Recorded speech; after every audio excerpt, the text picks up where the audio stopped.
मुंबईच्या लोकल ट्रेनमधून प्रवास करणाऱ्या महिला प्रवाशांना एक सुखद अनुभव मिळाला। सीएसटी ते ठाणे असा प्रवास करत असताना रत्नप्रभा शिंदे यांना प्रसूती वेदना व्हायला लागल्या आणि त्यांनी भांडूप रेल्वे फलाटावर एका मुलीला जन्म दिला। रत्नप्रभा यांना घाटकोपरपासून प्रसूती वेदना सुरू झाल्या, पण तिची प्रकृती चिंताजनक वाटल्याने महिला प्रवाशांनी चेन खेचून ट्रेन भांडूपला थांबवली। त्यावेळी ऑन ड्युटी महिला होमगार्ड सीमा पिसाळ यांनी परिस्थितीचे गांभीर्य पाहून रेल्वे प्लॅटफॉर्मवरच प्रसूती करण्याचा निर्णय घेतला। अखेर रत्नप्रभाने एका गोंडस मुलीला जन्म दिला आणि सर्वांनीच सुटकेचा निश्वास टाकला। यानंतर होमगार्ड सीमा पिसाळ यांच्या समयसूचकतेचं सगळ्यांनीच कौतुक केलं।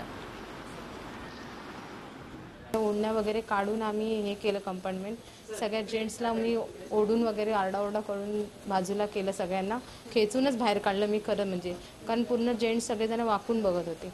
आणि त्या टायमाला मग तिची ते पूर्ण चौकोन ह्याच्यामध्ये प्लॅटफॉर्मलाच पाठीमागच्या डब्याला तिची प्लॅटफॉर्मवरच 1 नंबरला डिलिव्हरी केली। दोन्ही बाळ आणि बच्चू हे व्यवस्थित आहे। बाळाचं वजन 2.5 kg आहे, फिमेल बच्चू आहे, दोन्हीचा पण काय प्रॉब्लेम नाही, इट्स बीन गुड कंडिशन।